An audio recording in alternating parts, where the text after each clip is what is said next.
15వ వచనం నుంచి చివరి వరకు 26వ వచనం వరకు మార్చి చదువుకుందాం.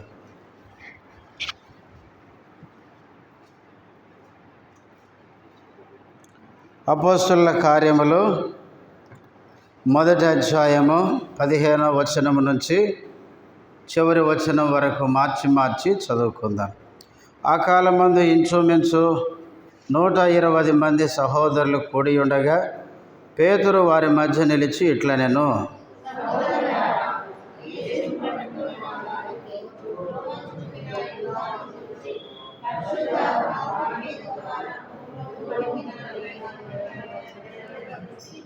అతడు మనలో ఒకనిగా ఎంచబడిన వాడై ఈ పరిచర్యలో పాలు పొందెను.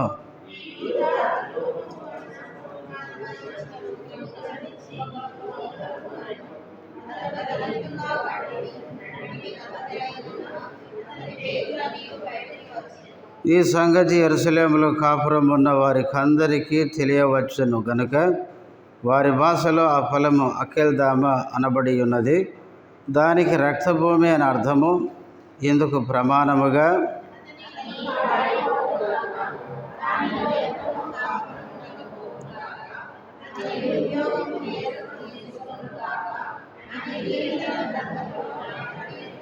కాబట్టి యోహాను బాప్తీసం ఇచ్చినది మొదలుకొని ప్రభు అయిన యేసు మన యొద్ద నుండి పరమునకు చేర్చుకొనబడిన దినం వరకు ఆయన మన మధ్య సంచరించుచుండిన కాలమంతయు మనతో కలిసి ఉన్న వీరిలో ఒకడు మనతో కూడా ఆయన పునరుద్ధానమును గురించి సాక్షి అయి ఉండుట ఆవశ్యకమని చెప్పెను.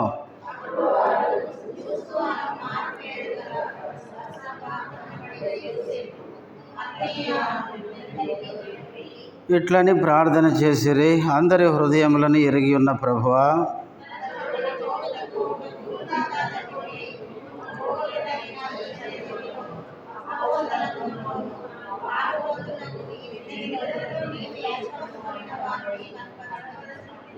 ఇరవై 26వ వచనం కలిసి చదువుదాం. అంతటా వారు వేరును గూర్చి చీట్లు వేయగా మత్తయి పేరట చీటి వచ్చెను గనుక అతడు 11 మంది అపోస్తలులతో కూడా లెక్కింపబడెను. ప్రార్థన చేసుకుందాం. పరిశుద్ధుడైన తండ్రి, ప్రేమ కలిగిన గొప్ప దేవ, యేసుక్రీస్తు నామములో వందనాలు, స్తోత్రాలు. ఇంతవరకు పాటలలో చేసిన సహాయంకై స్తుతిస్తుంటున్నాం. చదవబడిన వాక్య భాగంలో నుంచి మాతో మాట్లాడండి. నీ దాసుడు బలహీనుడు, బలపరిచి నీ మహిమ కొరకు వాడుకోనమని యేసు నామములో స్తుతించి ప్రార్థిస్తున్నాము తండ్రి, ఆమెన్.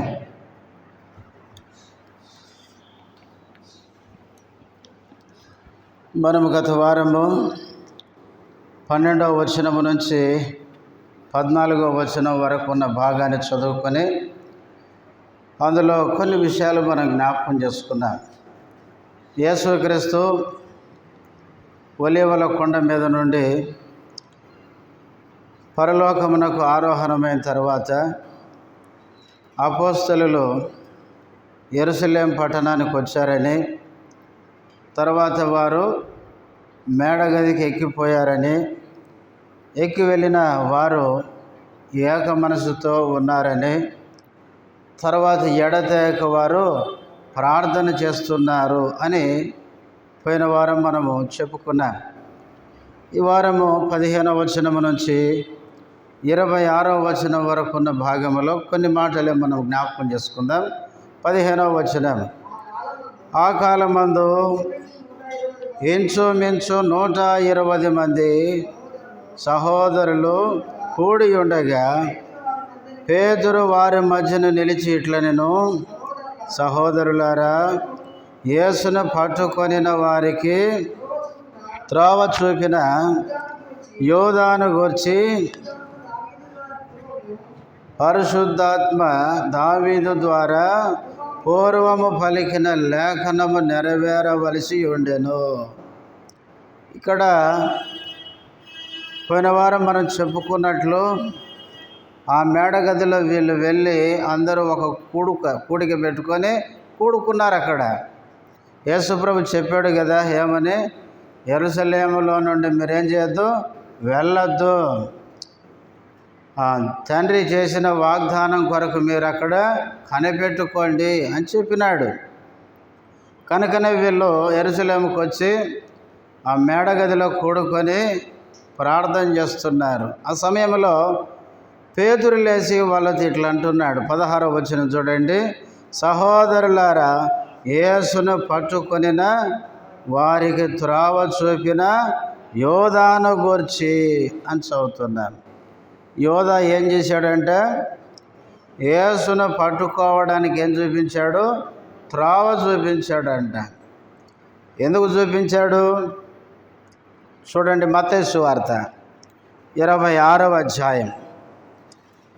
మత్తయి సువార్త 26వ అధ్యాయము 14-15 వచనాలు. అప్పుడు 12 మందిలో నొకడగు ఇస్కరియోతు యోధా ప్రధాన యాజకుల యొద్దకు వెళ్ళి, నేను ఆయనను మీకు అప్పగించిన ఎడల నాకేమి ఇత్తురని వారిని అడిగాను. అందుకు వారు 30 వెండి నాణెములు తూచి వానికి ఇచ్చిరి. యోధా ఎందుకు వాళ్ళకు తోవ చూపించినాడు? ఆల్రెడీ బేరం కుదిరింది. ప్రధాన యాజకుల దగ్గరికి వెళ్ళాడు. అప్పటికే వాళ్ళు ఏమని ఆలోచన చేస్తున్నారు? యేసు ప్రభుని ఎలా పట్టుకోవాలి, ఎలా చంపాలి అని చూస్తున్నారు. ఇంతలో యోధా వెళ్ళి, ప్రభువును మీకు అప్పగిస్తాను, మీరు నాకేమీ ఇస్తారు చెప్పండి. అప్పుడు వాళ్ళు అన్నారు, 30 వెండి నాణేలు తూచి యోధాకి ఇచ్చినారు. అంటే వెండి నాణేల కోసము ఏం చేశాడంటే యోధా యేసు ప్రభువుని వాళ్ళకి అప్పగించినాడు. యేసును పట్టుకోవడానికి యోధా త్రోవ ఎందుకు చూపించాడంటే తనకు డబ్బు మీద ఏముంది? ఆశ ఉంది, ధనాపేక్ష. దేవుని పిల్లల మీద మనకి ఏముండద్దు? ధనాపేక్ష ఉండద్దు. హెబ్రీ పత్రిక 13వ అధ్యాయం 5వ వచనం. ధనాపేక్ష లేని వారై మీకు కలిగిన వాటితో తృప్తి పొంది యుండుడి. చాలు. దేవుని పిల్లలు ఎట్లుండాలంట? కలిగిన వాటితో తృప్తిగా ఉండాలి. కలిగిన వాటితో తృప్తిగా ఉండకుండా ఇంకా కావాలి అనుకోవడమే ఏంటది? ధనాపేక్ష. తిమోతికి రాసిన మొదటి పత్రిక 6వ అధ్యాయం 7-8 వచనాలు. మనం ఈ లోకములోనికి ఏమీయో తేలేదు, దేనిలో నుండి ఏమీయో తీసుకొని పోలేము. కాగా అన్న వస్త్రములు గలవారమయ్యుండి వాటితో తృప్తి పొంది ఉందము. మనం ఈ లోకంలోనికి ఏమి తీసుకొని రాలేదు, పోయేటప్పుడు ఏం తీసుకొని పోలేము. అందుకే దేవుడు మనకిచ్చిన వాటితో ఏం కలిగి ఉండాలి? తృప్తి పొంది ఉండాలి. ఇప్పుడు 10వ వచనము. ఎందుకనగా ధనాపేక్ష సమస్తమైన కీడులకు మూలము. ధనాపేక్ష అనేది సమస్తమైన కీడులకు ఏంటంటే అది మూలము. బైబిల్లో ధనాన్ని ఆశించి నష్టపోయిన వాళ్ళు చాలామంది ఉన్నారు. లోతు అబ్రహాముని ఎందుకు విడిచిపెట్టిపోయినాడు? ధనాపేక్ష. నేను సొదొమ వైపు వెళ్ళిపోతే అబ్రహాము కంటే ఎక్కువ సంపాదించాలి అనుకున్నాడు. అయితే చివరికి ఏమైంది? అంతా కాలిపోయి బూడిదైపోయింది. అలాగే ఆకాన్ ఏం చేశాడు? యెరికో పట్టణంలో శపితమైన వాటిని ఆశించుకొని దాచిపెట్టుకున్నాడు. ధనాశ పుట్టింది ఆకానికి. అందుకే ఆకాను కూడా ఏమైనాడు? రాళ్ళతో కొట్టి చంపబడ్డాడు. అలాగే గెహాజీ ఉన్నాడు. గెహాజీ కూడా ఏం చేశాడు? నయమాను దగ్గర అబద్ధము చెప్పి ఏం చేశాడు? బహుమానాలు తీసుకున్నాడు. వెండి బంగారు వస్త్రాలు తీసుకున్నాడు. అందుకనే లోతు నష్టపోయాడు, ఆకాను చనిపోయాడు, గెహాజీ కుష్ఠరోగం తెచ్చుకున్నాడు. అలాగే బైబిల్లో ధనాశ కలిగిన వారు ఎంతో నష్టపోయారు. అందుకనే నీవు నేను మనకు కలిగిన వాటితో తృప్తి పొంది ఉండాలి. దేవుడు ఏదైతే మనకి ఇచ్చినాడో అవి చాలనుకోవాలంతే. ఇంకా కావాలి, ఇంకా కావాలి అనే ఆలోచన ఉండద్దు. చాలామందికి ఏముంటుంది చెప్పండి? కొంతమంది సిస్టర్స్ అంటారు కదా, నాకు అవి దావా, నాకు ఇవి దావా అంటే, ఉన్నాయి కదమ్మా అంటే ఉన్న వాటితో ఏం లేదు, తృప్తి లేదు, ఇంకా కావాలా. కాబట్టి మానవుని జీవితంలో ఆశ మంచిదే, దురాశ ఉండకూడదు. ధనాపేక్ష, ఇంకా కావాలనే ఆశ. అందుకని మానవుడు ఏం చేస్తున్నాడంటే దురాశతో చివరికి ఎంతో నష్టపోతున్నాడు. ఆల్రెడీ ఇస్కరియోతు యోధాకి యేసుప్రభు ఏమిచ్చాడు? డబ్బు సంచి ఇచ్చినాడు. ఒకవేళ యేసుప్రభుకు తెలుసేమో, తెలుసు ఏమని, వీడికి డబ్బు పిచ్చుంది కాబట్టి సంచి ఇద్దామనుకున్నాడు. సంచి ఇచ్చిన వానికి ఏం లేదు, తృప్తి లేదు. సంచిలోంది దొంగిలిస్తూ వస్తున్నాడంట. అవసరమైనప్పుడల్లా దాంట్లోంచి తీస్తూ ఉన్నాడు ప్రభువు చెప్పకుండా. అవి తీసుకున్నా అవి దాచుకున్నా తృప్తి లేక ఇంకా కావాలంటే ఏం చేయాలా? మా గురువు నమ్ముకోవాలి.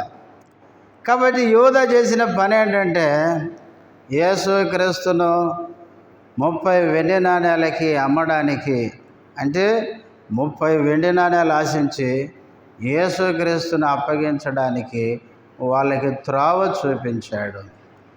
ప్రియులారా, మన జీవితంలో యోధా వల్ల ఏముండదు? మనకు ధనాపేక్ష ఉండద్దు. ఇది మొదటిది. రెండవది చూడండి, రెండవ మాట అపోస్తలుల కార్యములో 1వ అధ్యాయం 18వ వచనం. ఈ యోధా ద్రోహము వలన సంపాదించిన రోకలనిచ్చి ఒక పొలము కొనెను. అతడు తలక్రిందులుగా పడి నడిమికి బద్దలైనందున అతని పేగులన్నీ బయటికి వచ్చెను. రెండవ సంగతి 18వ వచనంలో చూస్తున్నాం. ఈ యోధా ఏం చేయాలనుకున్నాడంట? ద్రోహము వలన సంపాదించిన రోకలు అని చదువుతాం. అంటే ఇస్కరియోతు యోధాకు ద్రోహం చేసైనా ఏం సంపాదించుకోవాలి? ధనం సంపాదించుకోవాలి అనే ఆలోచన వచ్చింది. అందుకే లూకా సువార్తలో లూకా అంటాడు ఏమని? ద్రోహి అయిన ఇస్కరియోతు యోధా అంటాడు. చూడండి 6వ అధ్యాయం, లూకా సువార్త 6వ అధ్యాయం 16వ వచనం. యాకోబు సహోదరుడైన యోధా, యోధా గురించి చెప్పేటప్పుడు ఏమన్నాడు అక్కడ? ద్రోహియగు ఇస్కరియోతు యోధా అన్నాడు. ఇస్కరియోతు యోధా ఎవరంటే ద్రోహము వలన ధనాన్ని సంపాదించుకోవాలి అనుకున్నాడు. ఈ భూమి మీద గుర్తుపెట్టుకోండి, నీతిగా వచ్చింది, న్యాయంగా వచ్చింది కొంచెమైనా అది మనకు ఆశీర్వాదం. చూడండి 37వ కీర్తన 16వ వచనం. 37వ కీర్తన, నీతిమంతునికి కలిగినది కొంచెమైనను బహుమంది భక్తిహీనులకున్న ధనవృద్ధి కంటే శ్రేష్టము. భక్తిహీనులకు ఏముందంట? చాలా ధనం ఉంది. నీతిమంతునికి ఎంత ఉంది? కొంచెమే ఉంది. అయితే నీతిగా సంపాదించుకున్న కొంచెమే భక్తిహీనులకు ఉన్న ధనము కంటే శ్రేష్టమంట. మనం నీతిగా సంపాదించుకుంది కొద్దిగైనా కూడా అదే శ్రేష్టం. సామెతల గ్రంథం 16వ అధ్యాయం, సామెతల గ్రంథం 16వ అధ్యాయము 8వ వచనం. అన్యాయము చేత కలిగిన గొప్ప వచ్చుబడి కంటే నీతితో కూడిన కొంచెమే శ్రేష్టము, అన్యాయము చేత కలిగిన గొప్ప వచ్చుబడి. అన్యాయం చేస్తే ఏమొస్తుంది?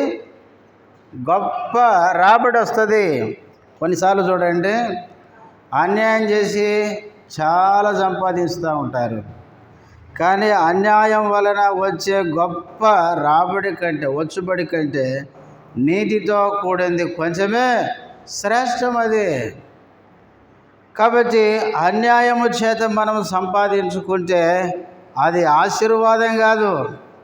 చాలామంది ఏమంటారు, అన్యాయంగా సంపాదించుకొని పెద్ద పెద్ద డూప్లెక్స్ ఇల్లు కట్టుకొని దేవుడు నన్ను ఏం చేశాడు, ఎంత దీవించాడు.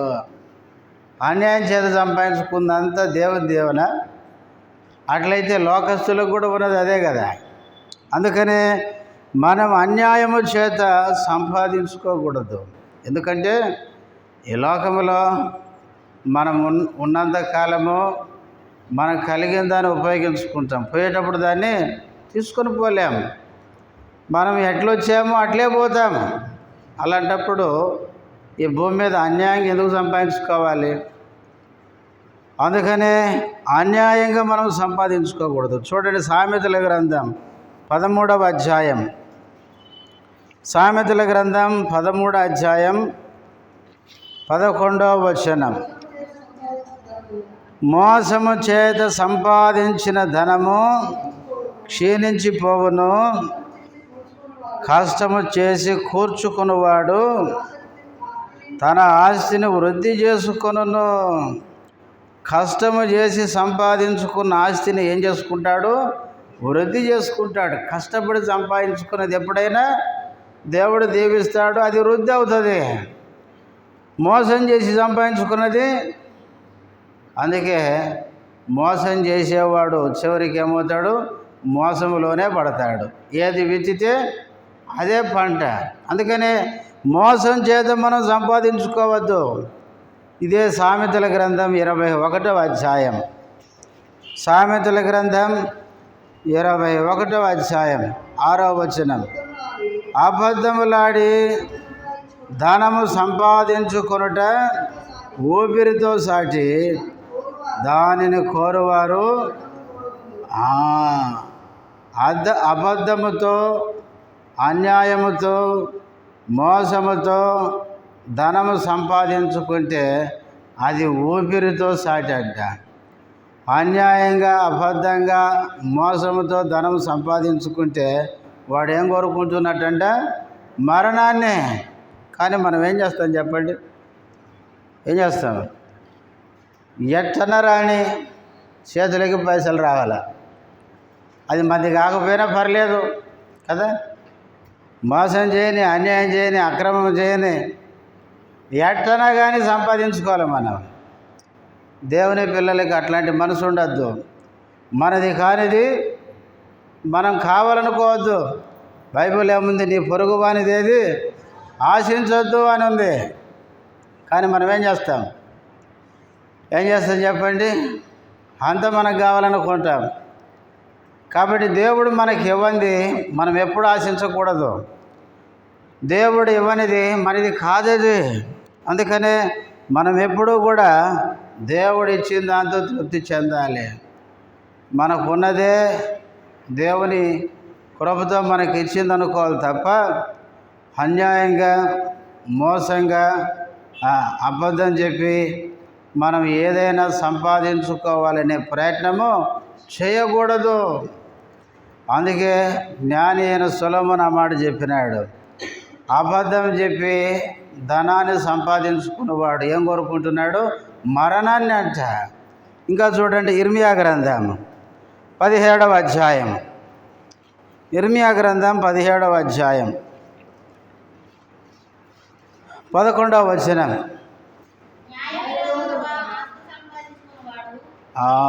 ఎట్లా సంపాదించుకునేవాడంట? న్యాయ విరోధముగా ఆస్తిని సంపాదించుకున్నవాడు తాను పెట్టని గుడ్లను పొదుగు కౌజు పెట్టవలెనున్నాడు. సగము ప్రాయములో వాడు దానిని విడవవలసి వచ్చును, అట్టివాడు కడపట వాటిని విడుచుచు అవివేకిగా కనబడును. న్యాయ విరోధముగా ఆస్తి సంపాదించుకున్నవాడు ఆ కౌజు పిట్ట వలె ఉన్నాడు అన్నాడు. కౌజు పిట్టకుంటే బుద్ధి ఏంటో తెలుసా? వేరే పక్షి వచ్చి గుడ్లు పెట్టిపోతే ఇవి ఆయన పోయి కూర్చుంటుందట. ఈ పిట్టకుంటే ఆ బుద్ధి అది. అట్లాగే అన్యాయంగా సంపాదించుకోవడం అంటే ఏమన్నాడు? ఆ పిట్టతో పోల్చినాడు అట్లాంటి వాళ్ళని. కాబట్టి మనది కానప్పుడు మనం దాన్ని ఆశించకూడదు. ఒకవేళ ఆశిస్తే అక్కడ అంటాడు 11వ వచనం 3వ లైన్లో, సగము ప్రాయములో వాడు దానిని.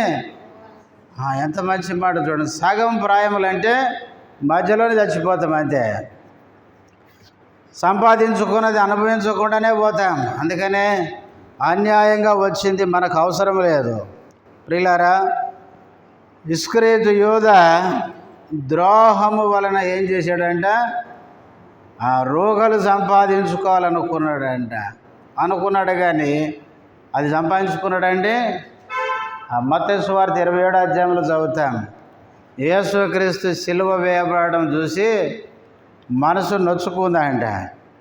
నొచ్చుకొని ఆ 30 నాణ్యాలు తీసుకొని దేవాలయం దగ్గరికి పోయి ప్రధాన యాజకులతో అన్నాడు, ఏమని? నేను నిరపరాధి రక్తాన్ని అప్పగించి పాపము తెచ్చుకున్నాను అంటే వాళ్ళు అన్నారు, అదంతా మాకు తెలియదు, మనం ఒప్పందం చేసుకున్నాం. ఏమని? నువ్వు ఆయన అప్పగించు, 30 నాణ్యాలు నీకు ఇస్తామని చెప్పాం, ఇచ్చేసాం, అయిపోయింది అంటే యూద అన్నాడు, నాకెందుకు ఈ నాణ్యాలను ఇసిరి కొట్టేసినాడు. ఆ తర్వాత వెళ్ళి ఏం చేశాడు? ఉరి పెట్టుకొని చచ్చినాడు. చూడండి, అన్యాయంగా సంపాదించుకోవాలనుకున్నాడు యూద. చివరికి ఏమొచ్చిందండి? ఉరి పెట్టుకొని మరణించినాడు. ఎట్లాంటి మరణం? అక్కడ చూడండి, అపోస్తలుల కార్యంలో 1వ అధ్యాయంలో ఏం చదువుతాం? 18 వచ్చిన చివరిలో, అతడు తలకిందుగా పడి నడిమికి బద్దలైనందున అతని పేగులన్నీ బయటికి వచ్చాను. ఇక్కడ యూద తలకిందులుగా పడ్డాడు. ఊరేసుకుంటే ఎట్టపడాలా? ఎట్టపడాలి చెప్పండి? ఊరేసుకుంటే తలకిందులకి ఎట్టపడతాడు? అందుకనే కొంతమంది ఏం చెప్తారంటే, ఊరేసుకుంటే ఊరి దిగిపోయిందంట. ఊరి దిగిపోయి తలకాయ కిందికి కాళ్ళు పైకి కాదు, అడ్డం తిరిగాడు. అడ్డం తిరిగి కింద పేటు ఉందంట, వచ్చి దాని మీద పడ్డాడు. పడగానే కడుపులో నుంచి ఏమొచ్చినాయి? పేగులు బయటకు వచ్చినాయి. అన్యాయంగా యేసును అప్పగించి రోగులు సంపాదించుకుందాం అనుకున్నాడు. చివరికి పొట్ట పగిలి సచ్చినాడు. ఇవన్నీ చివరి దినాల్లో ఉండే మనకు ఒక పాఠం. మొదటిది ఏం చెప్పుకున్నాం? యేసును పట్టుకోవడానికి ఏం చూపించాడు? త్రావ చూపించినాడు. దేన్ని బట్టి? 30 నాణ్యాల కొరకు. అంటే ధనాశ కలిగి యేసును అప్పగించడానికి దారి చూపించినాడు. ఈ లోకంలో మనం ధనాపేక్ష లేని వారంగా జీవించాలి. రెండవది, ద్రోహం వలన సంపాదించుకుందాం అనుకున్నాడు. ఆ సంపాదనే చివరికి ఆయన మరణానికి దారితీసింది. అందుకనే అన్యాయంగా మనం సంపాదించుకోవాలనుకోకూడదు. ఇస్కరియోతు యూద ద్రోహం చేసి సంపాదించుకుందాం అనుకున్నాడు. చివరికి పొట్ట పగిలి చచ్చిపోయినాడు. ఇది ఎన్నోది? రెండవది. ఇక 3వ మాట చూడండి. 3వ మాట 21, 22 వచనాలు. కాబట్టి యోహాను బాప్తిస్మం ఇచ్చినది మొదలుకొని ప్రభు అయిన యేసు మన యొద్ద నుండి పరమునకు చేర్చుకొనబడిన దినం వరకు ఆయన మన మధ్య సంచరించుచుండిన కాలమంతయు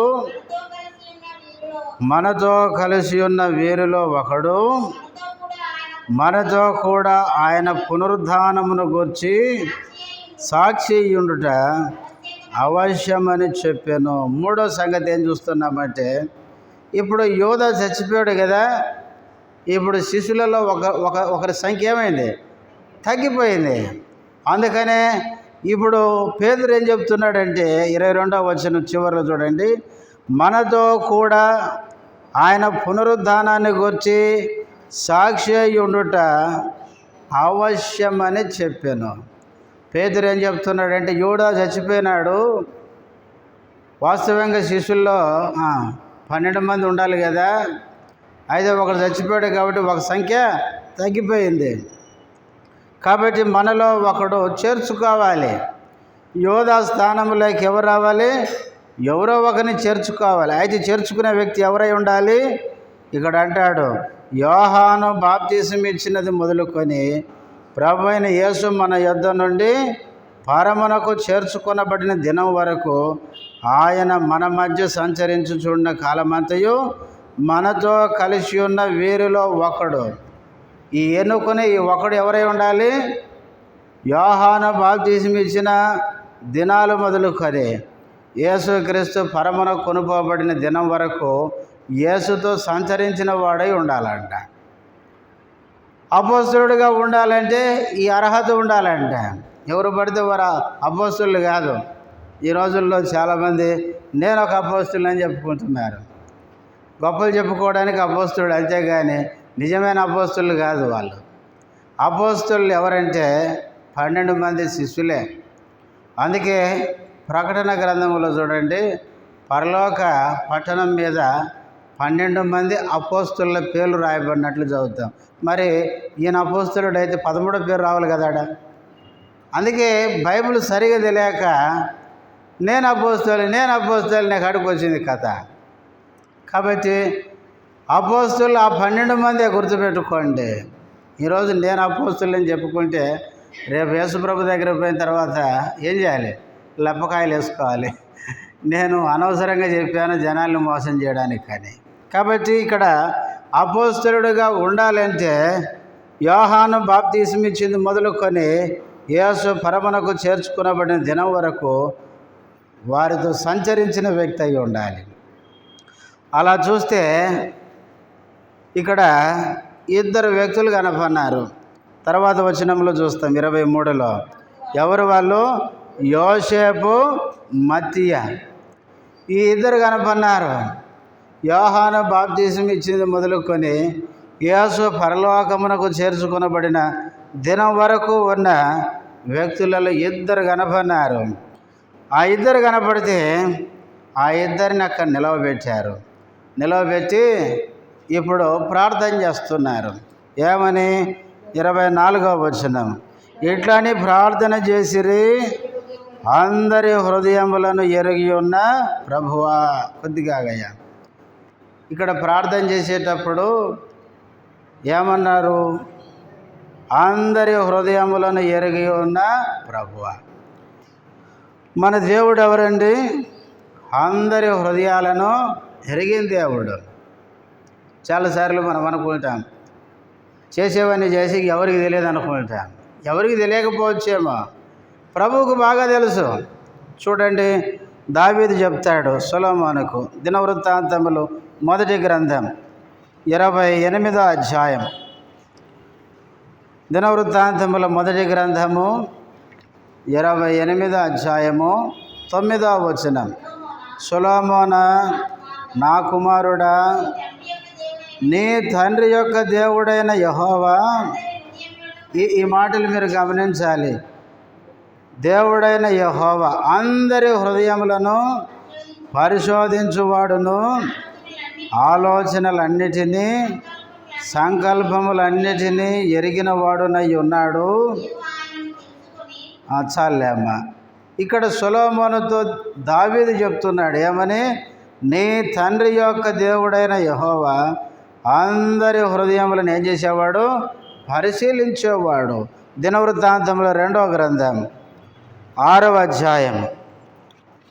దినవృత్తాంతంలో 2వ గ్రంథం 6వ అధ్యాయం 31వ వచనం.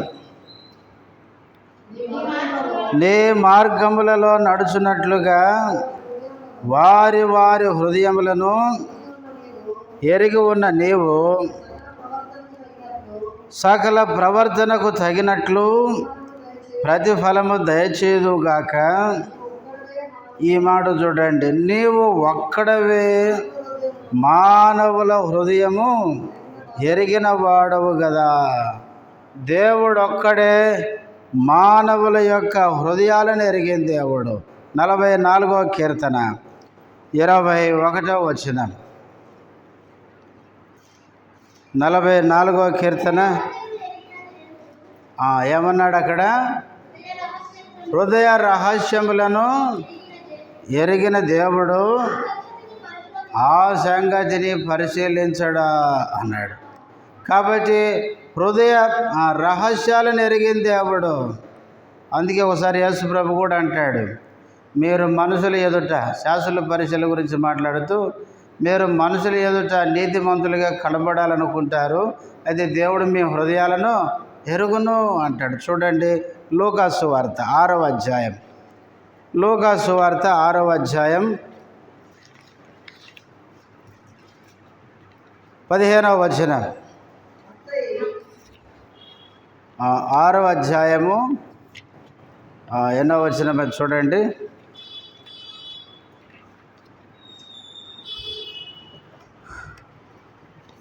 6వ అధ్యాయము 15 కాదా? ఎక్కడుందన్నమాట? మీరు మనుషుల ఎదుట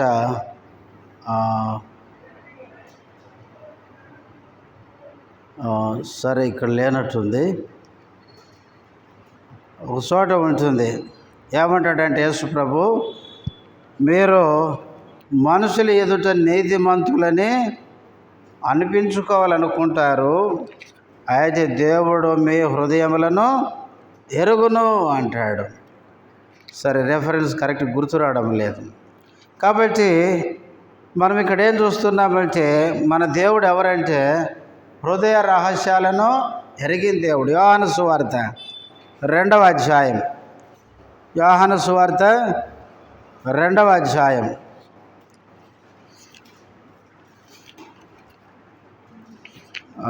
ఈ మాట కూడా కొంచెం ఐడియా వస్తుంది, చూద్దాం.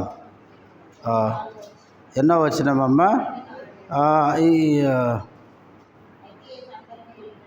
16. ఈ లూకాసు వార్త 16వ అధ్యాయానికి రండి. ఈ మాట కూడా దొరికింది, చదవండి ఆ మాట. 14-15 వచనాలు. ధనాపేక్ష గల పరిచయులు ఈ మాటలన్నీ విని ఆయన అపహసించుచుండగా, ఈ మాట చూడండి, ఆయన మీరు మనుషుల ఎదుట నీతిమంతులని అనిపించుకునేవారు కానీ దేవుడు మీ హృదయములను ఎరుగును. చూడండి, మనుషుల ఎదుట వీళ్ళు మంచోళ్ళు, నీతిమంతులు అనిపించుకోవాలనుకుంటారంట, కానీ దేవుడు వీళ్ళ హృదయాన్ని ఎరిగిన దేవుడు. యోహాను సువార్త ఇప్పుడు చదవండి, 2వ అధ్యాయము 24వ వచనం. అయితే యేసు అందరిని ఎరిగినవాడు గనుక ఆయన తను వారి వశం చేసుకొనలేదు, ఆయన మనుషుని ఆంతర్యమును ఎరిగినవాడు.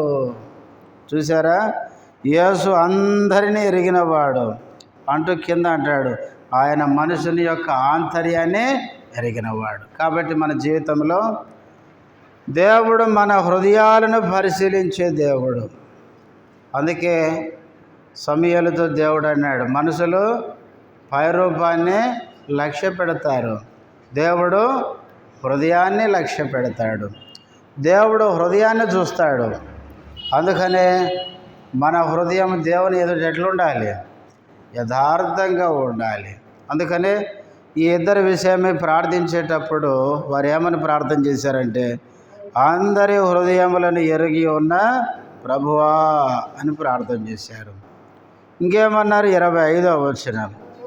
తన చోటికి పోవుటకు యోధా తప్పిపోయి పోగొట్టుకొనిన ఈ పరిచర్యలో అపోస్తలత్వములోనూ పాలు పొందుటకు వీరిద్దరిలో నీవు ఏర్పరచుకున్న వారిని కనబరచమనిరి. అంతటా వారు వీరిని గురించి చీట్లు వేయక మత్తీయ పేరట చీటి వచ్చిన గనుక అతడు 11 మంది అపోస్తులతో కూడా లెక్కింపబడెను. ఇక 25వ వచనంలో తన చోటికి పోవుటకు యూదా తప్పిపోయి పోగొట్టుకొనిన ఈ పరిచర్యలో అని చదువుతాం. యూదాకి యేసుప్రభు ఏం చేశాడు? అపోస్తులుగా నియమించి పరిచర్య అప్పగించాడు. మనం పైన చదువుతాం 17వ వచనంలో, అతడు మనలో ఒకడుగా ఎంచబడిన వాడై ఈ పరిచర్యలు ఏం పొందాడు?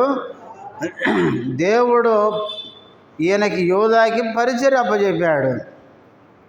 25వ వచనంలో యూదా తప్పిపోయి ఆ పరిచర్యను ఏం చేశాడు? పోగొట్టుకున్నాడు. ఆ పోగొట్టుకున్నది ఎవరికి వచ్చింది? మత్తయికి వచ్చింది. బైబిల్లో చూడండి, కొంతమంది దేవుడు వాళ్ళకి కొన్ని బాధ్యతలు అప్పగించినాడు, కొన్ని అర్హతలు అప్పగించినాడు, కొన్ని అర్హతలు ఇచ్చినాడు. అయితే వాళ్ళు చేసిన పాపాన్ని బట్టి వాటిని ఏం చేశారు? పోగొట్టుకుంటే వాటిని వేరొకరు ఏం చేశారు? వాటిని పొందారు. ఉదాహరణకి చూడండి, ఏశావు ఉన్నాడు. ఏశావు ఒకరోజు వేటకు పోయి ఏం దొరకకపోతే వచ్చినాడు అలసిపోయి. ఈలోపు యాకోబు మంచి వంట చేసినాడు, కలగూర వంట, చిక్కుడుకాయల వంట అంట. ఎర్రెర్రగా ఏమేం కలిపిండు ఏమో, చూడగానే నోరూరు చోది పెరిగి వచ్చినాడు. ఒరే యాకోబు, ఆకలి అవుతుందిరా, ఆ చిక్కుడుకాయల కూర కొద్దిగా పెట్టరా అంటే ఈయన బేరగాడు. వెంటనే బేరం పెట్టినాడు. ఏమని? ఇది నీకు ఇస్తా కానీ నాకేమి ఇస్తావు చెప్పు అంటున్నాడు. ఏం కావాలి చెప్పంటే నీ జ్యేష్ఠత్వ హక్కు ఇమ్మన్నాడు. అప్పుడు ఏశావు ఏమన్నాడు? నేను ఆకలితో చచ్చిపోతున్నాను, ఈ జ్యేష్ఠత్వం నాకెందుకని ఏం చేసినాడు? ఒక్క పూట కూలి కోసం ఏం చేశాడు? ఆ హక్కును అమ్మేసుకున్నాడు. వాస్తవంగా ఏశావు జ్యేష్ఠుడిగా పుట్టాడు, కానీ ఆ జ్యేష్ఠత్వపు హక్కును ఏం చేశాడు? పోగొట్టుకున్నాడు. హెబ్రీ పత్రిక 12లో పౌలు అంటాడు, తర్వాత ఏశావు కన్నీళ్లతో వెతికినాడంట, కానీ మరలా తిరిగి అది పొందడానికి అవకాశం లేకుండా పోయిందంట. తర్వాత బైబిల్లో మనం చూస్తాం. తర్వాత రూబేను, యాకోబుకు ప్రథమ ఫలం ఎవరండి? రూబేను. రూబేను ఏం చేశాడు? పాపం చేశాడు. బైబిల్లో తన యాకోబు యొక్క దాసితో పోయినాడు. అంటే దాసి అంటే యాకోబు భార్య అని చెప్పాలి బైబిల్ ప్రకారం. అయితే ఆమెతో రూబేను పోయి పాపం చేసినాడు. అందువల్ల రూబేను పెద్దవాడుగా ప్రథమ ఫలంగా వచ్చిన జ్యేష్ఠత్వ హక్కునేం చేశాడు? పోగొట్టుకున్నాడు. ఏశావు జ్యేష్ఠుడు అయినప్పటికీ తాను చేసిన పాపాన్ని బట్టి ఏం చేశాడు? జ్యేష్ఠత్వాన్ని పోగొట్టుకున్నాడు. అయితే యాకోబు దాన్ని సంపాదించుకున్నాడు.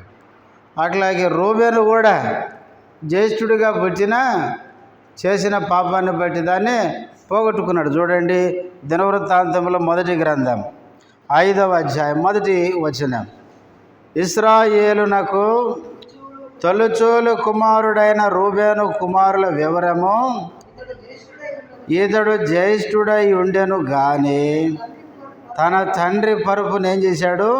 తాను అంటుపరిచినందున అతని జన్మ స్వాతంత్ర్యము ఇశ్రాయేలు కుమారుడైన యోసేపు కుమారులకు ఇయ్యబడెను. రూబేను జ్యేష్ఠుడిగా పుట్టిన ఆ తండ్రి యొక్క పరుపును అంటుపరిచినందున ఈ జ్యేష్ఠత్వపు హక్కును ఏం చేశాడు? రూబేను పోగొట్టుకున్నాడు. అది యోసేపు కుమారులకి అది దొరికింది. అట్లాగే సౌలు ఇశ్రాయేలు ప్రజలకి మొట్టమొదటి రాజు. దేవుడు సౌలును రాజును చేసిన తర్వాత సౌలు దేవుని మాట వినకుండా వచ్చినాడు. అమాలేకీయుల మీదకి వెళ్ళి అందరినీ చంపమంటే ఆయన చంపకుండా దేవుని మాట వినకుండా సౌలుతో అంటాడు, దేవుడు చెప్పినట్టే చేసినాను అంటాడు. మరి ఆ రంకెలేంది, అరుపులేంది అంటే ప్రజలు దేవునికి బలర్పించడానికి వాటిని వండనిచ్చారు అని కవర్ చేస్తున్నాడు. రాజుగా నీ బాధ్యత ఏంటి? దేవుడు చెప్పింది చేయాలి. ప్రజలు చెప్పింది నువ్వు చేస్తావా? కాబట్టి తాను తప్పు చేసి ప్రజల మీద చెప్తున్నాడు. దేవునికి బలర్పించడానికి ఉండనిచ్చినారంటే సమూయేలు అన్నాడు, ఒకడు దేవుని మాట వినకుండా వాడు బలి అర్పిస్తే దానివల్ల దేవునికి సంతోషిస్తాడా? కాబట్టి బలి అర్పించుట కంటే మాట వినడం శ్రేష్టం అన్నాడు. కాబట్టి సమయాలు దేవుని మాట వినలేదు కాబట్టి దేవుడు ఏం చేశాడంటే సౌలును రాజుగా ఉండకుండా తొలగించేసినాడు. తొలగించిన ఆ స్థానాన్ని ఎవరికి ఇచ్చాడు? యెషయా కుమారులు ఒకడు అన్నాడు, ఆయనే దావీదు. సౌలు పాపం చేసి దేవుని మాట వినక తప్పిపోతే, రాజుగా ఉండి అర్హత కోల్పోతే ఆ అర్హత ఎవరికి ఇచ్చినాడు? దేవుడు దావీదుకి ఇచ్చినాడు. ఆ స్థానాన్ని దావీదుకి ఇచ్చినాడు. తర్వాత మనం బైబిల్లో మనం లూకా సువార్త 15 అధ్యాయంలో చూస్తాం. ఒక స్త్రీకి ఎన్ని నాణ్యాలు ఉన్నాయి? 10 నాణ్యాలు ఉన్నాయి. వాటిలో ఒకటి ఏం చేసింది? పోగొట్టుకుంది. ఎందుకు పోగొట్టుకుంది? నిర్లక్ష్యం. అందుకనే దేవుడు మనకిచ్చిన వాటిని మనం ఎప్పుడూ పోగొట్టుకోకూడదు. ఇస్కరియోతు యోధా కూడా అపోస్తలుడిగా నియమించబడ్డాడు. పరిచర్యను దేవుడు అప్పగించాడు. కానీ యోధా తప్పిపోయి ఆ పరిచర్యను పోగొట్టుకుంటే ఆ పరిచర్య ఎవరికి అప్పగించాడు? మత్తీయకు చీట్లేసి ఆయనకు అప్పగించబడింది. ఏశావు జ్యేష్ఠత్వం హక్కు పోగొట్టుకున్నాడు, అది యాకోబు పొందినాడు. రూబేను జ్యేష్ఠత్వాన్ని పోగొట్టుకున్నాడు, యోసేపు కుమారులు పొందినారు. తర్వాత సౌలు రాజుగా ఉండి ఆధిక్యత పోగొట్టుకున్నాడు, దావీదు దాన్ని పొందినాడు. అట్లాగే ఇస్కరియోతు యోధా దేవుడు అప్పగించిన పరిచర్య పోగొట్టుకున్నాడు, అది మత్తీయకి ఇవ్వబడింది. కనుక మన జీవితంలో దేవుడు మనకిచ్చిన వాటిని ఏం చేయొద్దు? నిర్లక్ష్యంగా పోగొట్టుకోకూడదు. అందుకే పురాణ గ్రంథములు అంటాడు యేసు ప్రభువేమని, నీకు కలిగిన దానిని గట్టిగా పట్టుకో, వదిలిపెట్టద్దు, పోగొట్టుకోవద్దు. కాబట్టి మనం 5 విషయాలు చెప్పుకున్నాం. చెప్పండి, ముగిద్దాం. 1, యోధా ఏం చేశాడు? యేసును పట్టుకునే వారికి త్రోవ చూపించాడు. కారణం ధనాపేక్ష. దేవుని పిల్లమైన మనలో ధనాపేక్ష ఉండకూడదు. 2వది, యోధా ద్రోహం వలన సంపాదించి ఏదో ధనవంతుడు అవుదామనుకున్నాడు, చివరికి ఉరి పెట్టుకొని పొట్ట పగిలి చచ్చిపోయినాడు. మనం ద్రోహం వలన, అన్యాయం వలన మనమేమీ సంపాదించుకోకూడదు. దేవుడు ఏదైతే మనకిచ్చినాడో దాంతో మనం ఏముండాలి? తృప్తి కలిగి ఉండాలి. అది 2వది. ఇక మూడవది ఏంటంటే, ఆ యోధా తప్పిపోయాడు కాబట్టి యోధాకు బదులుగా ఒక అపోస్తలుని ఏం చేయాలి? ఎన్నుకోవాల్సి వచ్చింది. అందుకే 2 వ్యక్తులు నిలబెట్టారు. ఇది 3వది. 4వది, నిలబెట్టిన తర్వాత వాళ్ళు ప్రార్థన చేశారు. ఏమని? అందరి హృదయాలను ఎరిగిన ప్రభువా అని. 4వదిగా మనందరి హృదయాలు కూడా దేవుడు ఎరుగు. 5వది, యోధా యేసు ప్రభు ఇచ్చిన పరిచర్యను తప్పిపోయి పోగొట్టుకున్నాడు, అది మత్తీయకి ఇవ్వబడింది. కాబట్టి మన జీవితంలో దేవుడు మనల్ని రక్షించి ఏదైతే మనకు అప్పగించాడో దాన్ని మనం ఎప్పుడూ పోగొట్టుకోకూడదు. ఏంటి మీనాల ఉపమానం వింటాం కదా, ఒకనికి 5, ఒకనికి 2, ఒకనికి 1. 5 తీసుకున్నాడు ఏం చేసినాడు? 10 చేసినాడు. 2 తీసుకున్నాడు 4 చేసుకున్నాడు. 1 తీసుకున్నాడు, వాడు దాన్ని ఉపయోగించలేదు. అప్పుడు యజమానుడు చేయమన్నాడు, ఏది నీ మీనా లేక తలాంత అంటే, వాడు అన్నాడు, అయ్యా దాచిపెట్టానంతే ఇచ్చినాడు. నీ ఒకటి నీకు ఇదిగో అని ఇస్తే, అప్పుడు సోమరమైన చెడ్డదాసుడని ఏం చేసినాడు? ఇది నీ దగ్గర ఉంటే ఉపయోగిస్తలేవు కాబట్టి ఇది తీసి కలిగిన వారికి ఇస్తాడు. అంటే వీడు ఆ ఒకటి కూడా పోగొట్టుకున్నాడు.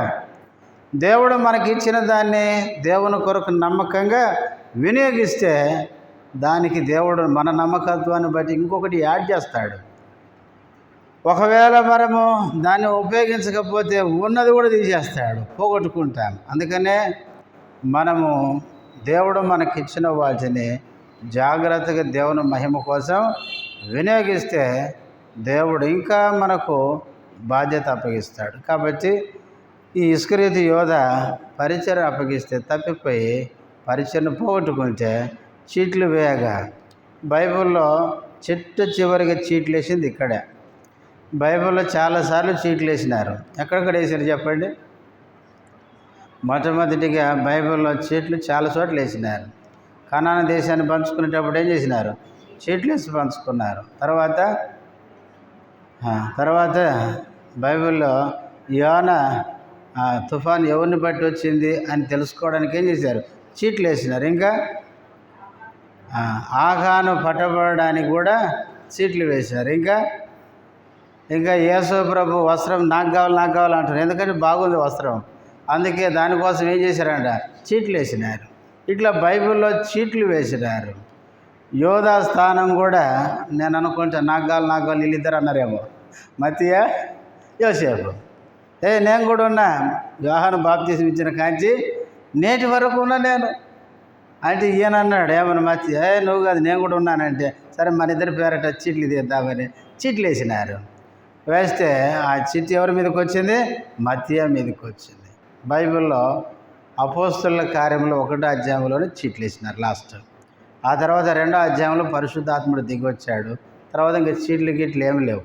ఎందుకంటే అంతకుముందు పరిశుద్ధాత్ముడు పూర్తిగా భూమి మీద పనిచేసిన కాలం కాదు. పరిశుద్ధాత్ముడు దిగి వచ్చిన తర్వాత పరిశుద్ధాత్ముడే పని కోసం నియమించేవాడు, పనిలో వాడుకునేవాడు. కనుకనే చీట్లు వేశారు. యోధా పోగొట్టుకున్న పరిచర్య మత్తయికే అప్పగించబడింది. కాబట్టి మన జీవితంలో దేవుడు మనకిచ్చిన పని నమ్మకంగా చేస్తే ఒక దినాన్ని దేవుని దగ్గర మనకు ప్రతిఫలం ఉంటుంది. మోకరించండి, ప్రార్థన చేసుకుందాం.